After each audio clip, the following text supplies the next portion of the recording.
आज हम स्टार्ट कर रहे हैं class 10th mathematics. First chapter हमारे पास है रियल नंबर। 9th क्लास में हमने जितना पढ़ा था नंबर सिस्टम के बारे में, natural number, whole number, rational number, irrational number, वो सारे किस में आते हैं? रियल नंबर में आते हैं। किस में आते हैं? रियल नंबर में। अगर मैं रियल नंबर को दो पार्ट में डिवाइड करूँ, रैशनल नंबर और इरेशनल नंबर, तो जो हम पिछली क्लास में पढ़ चुके हैं, नेचुरल नंबर कौन से नंबर होते हैं? वो नंबर जो काउंटेबल हो, example 1 2 up to infinitive. Whole number क्या होते हैं? All natural number including with zero. ठीक है, सारे के सारे natural number including with zero क्या कहलाते हैं? Whole number. इंटीजर क्या होते हैं? All whole number and their negative. सारे के सारे होल नंबर और उनके नेगेटिव को क्या बोलेंगे हम? इंटीजर। एग्जाम्पल अगर हम ले -2 -1 0 1 2 अप टू इन्फिनिटिव, और यहाँ माइनस इन्फिनिटिव से इन्फिनिटिव तक। अब अगर दोबारा हम 9th क्लास के जो रैशनल और इरेशनल नंबर हमने पढ़ा था उसको एक बार फिर से रिवाइज कर रहे हैं। रैशनल नंबर कौन से नंबर होते हैं? Rational number are those number which can be written in P by Q form. वो नंबर जिसको हम किसकी फॉर्म में लिख सकते हैं? पी बाई क्यू की फॉर्म में लिख सकते हैं। वो कौन से नंबर होंगे? रैशनल नंबर होंगे।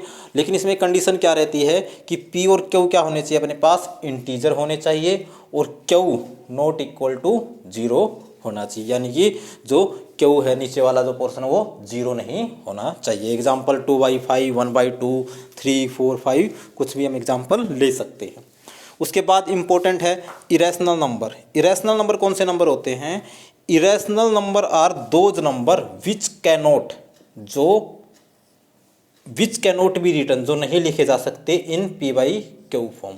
जिसको हम पी बाई क्यू की फॉर्म में नहीं लिख सकते हैं वो कौन से नंबर होते हैं? इरेशनल नंबर होते हैं। और जो उनका डेसिमल एक्सपेंशन होता है वो क्या होता है? Non terminating and non repeating. उनका जो डेसिमल एक्सपेंशन होगा वो कैसा होगा? Non terminating. नॉन टर्मिनेटिंग का मतलब है कि कभी भी वो पूरा भाग नहीं होगा। ठीक है, जैसे मान लीजिए हम 1/2 करते हैं तो अपना आंसर क्या जाता है? 0.5, तो ये तो टर्मिनेटिंग हो गया। तो नॉन टर्मिनेटिंग क्या होगा? जो कभी भी पूरा पूरा भाग नहीं होगा। एंड नॉन रिपीटिंग, और नॉन रिपीटिंग का मतलब क्या है कि वो बार रिपीट नहीं होगा। जैसे मान लो 1.3333, ठीक है, जैसे मान लो मैं 10 को 3 से डिवाइड कर रहा हूँ, 3 × 3 3 3 3 आता रहेगा, ये रिपीट हो रहा है। तो ये अगर कोई भी नंबर रिपीट कर रहा है उनका डेसिमल एक्सपेंशन, वो भी इरेशनल नंबर नहीं होगा।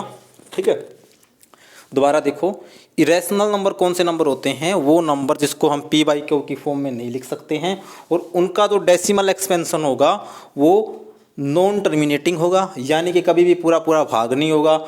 एंड नॉट रिपीटिंग, और रिपीट भी नहीं करेगा। मान लो कि नॉन टर्मिनेटिंग है, ठीक है, टर्मिनेट भी नहीं हो रहा लेकिन रिपीट कर रहा है, तब तो वो इरेशनल नंबर होगा नहीं। अगर रिपीट नहीं कर रहा होगा तब कौन सा नंबर होगा? इरेशनल नंबर होगा। एग्जाम्पल हमारे पास √3 √5 √7, ठीक है, या कोई ऐसा नंबर है जैसे हम ये मान के चल रहे हैं कि 1.245764332, ये क्या कैसा नंबर हो गया? Non terminating and not repeating. तो ये कौन सा नंबर हो जाएगा? इरेशनल नंबर हो जाएगा। ठीक है, जितने हमारे पास प्राइम नंबर होते हैं जो अंडर में होंगे वो कौन से नंबर होंगे? इरेशनल नंबर होंगे। ठीक है, अगला है कंपोजिट नंबर। कंपोजिट नंबर कौन से होते हैं? वो नंबर जिसके दो से ज़्यादा फैक्टर हो। Composite number are those number which have more than 2 factor. उसके बाद इसमें जो इम्पोर्टेंट है चीज़ें हैं वो देखो, जितने के देखो सारे के सारे नेचुरल नंबर, सारे के सारे होल नंबर, सारे के सारे इंटीजर किस में होंगे? रैशनल नंबर में होंगे। ठीक है, और रैशनल नंबर किसका पार्ट है? रियल नंबर का। ठीक है, इरेशनल नंबर किसका पार्ट है? रियल नंबर का। तो इसका मतलब क्या होगा? रियल नंबर में हमारे पास रैशनल नंबर भी है, इरेशनल भी है, नेचुरल भी है, होल नंबर भी है, इंटीजर भी है। ठीक है, तो ये हमारे पास एक रियल नंबर क्या होगा? पूरा एक बड़ा सेट हो गया। किसका? रैशनल नंबर का, इरेशनल नंबर का, नेचुरल नंबर का, होल नंबर का और इंटीजर का। उसके बाद आता है हमारे पास को प्राइम नंबर। क्या आता है? को प्राइम नंबर।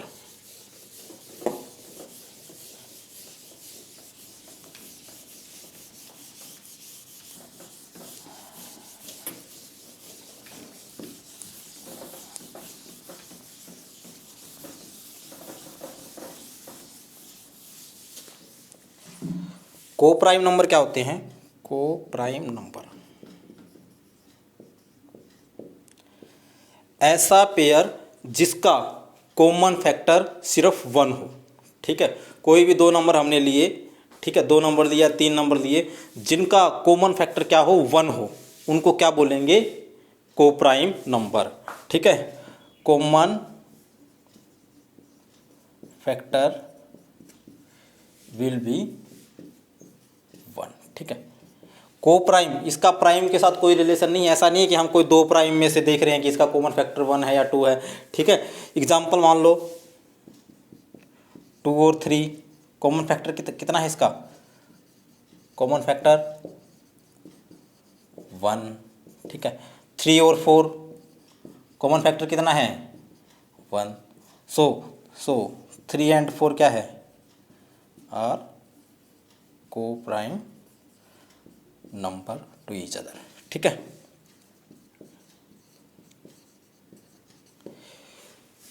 अब इस चैप्टर में अगला कंसेप्ट आता है हमारे पास HCF का और LCM का। किसका आता है, HCF। पहले देख, HCF और LCM से पहले हमने पहले 8th क्लास में पढ़ा है प्राइम फैक्टराइजेशन। ठीक है, क्या पढ़ा है, प्राइम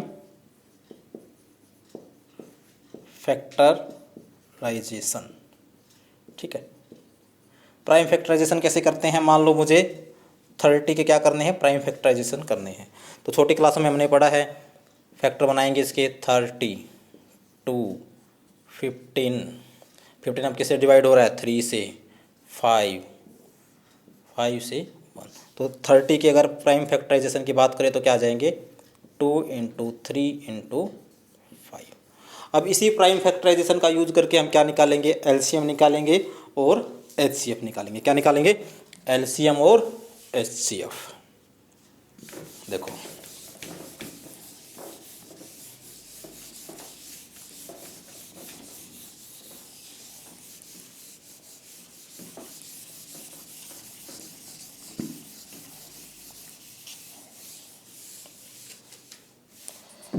एक तरफ देखेंगे HCF, एक तरफ देखेंगे LCM।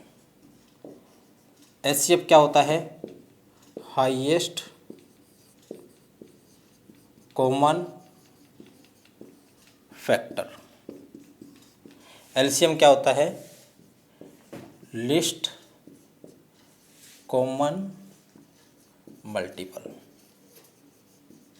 ठीक है, कोई भी दो नंबर हमारे पास गिवन है, अगर हमें उसका HCF निकालना है तो हम देखेंगे कि इसमें से क्या कॉमन निकल रहा है। फॉर एग्जांपल मुझे निकालना है 4 और 6 में से, तो इन दोनों में से क्या कॉमन फैक्टर दिख रहा है, 2 4 को भी डिवाइड कर रहा है और 6 को भी। ठीक है, अब देखो 4 और 6 में से LCM निकालना है तो देखेंगे कि कौन ऐसा नंबर है, छोटे से छोटा नंबर है जो इन दोनों से डिवाइड हो जाएगा। तो अपने पास क्या आएगा, 12। इसको निकालने का मेथड कैसे है, जैसे एग्जांपल लेता हूं मैं एक,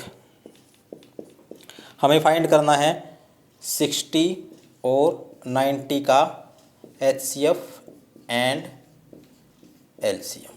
ठीक है, अब देखो पहले क्या करेंगे, प्राइम फैक्टराइजेशन करेंगे दोनों का। 60 का मैंने प्राइम फैक्टराइजेशन किया, 2, 30, 2, 15, 3, 5, 5, 1। ठीक है, अब 90 का करेंगे, 2, 45, 3, 15, 3, 5, 5, 1। ठीक है, तो 60 का किया मैंने, क्या आया, 2 कितनी बार है, 2 2 बार, तो 2 की पावर 2 × 3 कितनी बार है, एक बार, 3 की पावर 1। 5 कितनी बार है, 5 की पावर 1। अब देखो 90 का किया, 90 = 2 कितनी बार है, 1। 3 कितनी बार है, 2। 5 कितनी बार है, 1। देखो जब हमें HCF निकालना होता है तो हम देखते हैं कि लोवेस्ट पावर को देखते हैं। किसको देखते हैं HCF में लोवेस्ट पावर को देखते हैं। ठीक है, लोवेस्ट कॉमन पावर नंबर। यहाँ पे 2 है, 2 की पावर कितनी है, 2। यहाँ पे कितनी 2 की पावर 1, तो HCF में लिखेंगे 2 की पावर 1। अब देखो यहाँ 3 की पावर कितनी है, 1। यहाँ 3 की पावर कितनी है, 2, तो 3 की पावर 1। यहाँ भी 5 की पावर 1 है, यहाँ भी 5 की पावर 1 है, तो 5 की पावर 1। सोल्व करेंगे तो HCF कितना आ जाएगा, 30। ठीक है, लेकिन अब एलसीएम में क्या लेंगे, हाईएस्ट पावर। अब देखो इसमें 2 की पावर कितनी है 2, यहाँ 2 की पावर कितनी है 1, तो कौन सी लेंगे 2 की पावर 2। यहाँ 3 की पावर 2, यहाँ 3 की पावर 1, तो क्या लेंगे 3 की पावर 2। यहाँ 5 की पावर 1, यहाँ 5 की पावर 1, तो 5 की पावर 1। 2 2 जा 4, 3 3 जा 9, 5 5 4 जा 20, 1 0 8 क्या आ जाएगा इसका एलसीएम। ठीक है, एलसीएम निकालने का अपने पास एक सिंपल मेथड ये भी है कि हम दोनों का क्या कर देंगे, प्राइम फैक्टराइजेशन करके भी निकाल सकते हैं। 60 90, 2 से डिवाइड किया 30, 45, 3 से किया 15 10। ठीक है, अब दोबारा देखो 2 से कर दो 5 15, 3 से फिर कर दो 5 5 5 से किया 1 1। ये छोटे क्लासों में हम करते आए हैं इसको, 8th क्लास में हमने सीखा था। देखो 2 3 जा 6, 2 जा 12, 3 जा 36, 5 जा 180। ठीक है, तो ये था आज हमारे पास रियल नंबर का क्या है, ये बेसिक था। कल हम इसका देखेंगे एक्सरसाइज 1.1 जो है वो पूरा एचसीएफ से और एलसीएम से रिलेटेड है। ठीक है, कोई भी दो नंबर है अगर हमें इसका एचसीएफ और एलसीएम निकालना है तो एचसीएफ इंटू एलसीएम क्या होता है, कोई जो दो नंबर जिसका हमें क्या निकालना हो एलसीएम निकालना, मान लो हमें एक्स और वाई का एलसीएम निकालना है, एचसीएफ निकालना है, तो उनका एचसीएफ और एलसीएम की मल्टीप्लाई किसके बराबर होती है, नंबर के मल्टीप्लाई के बराबर। ठीक है।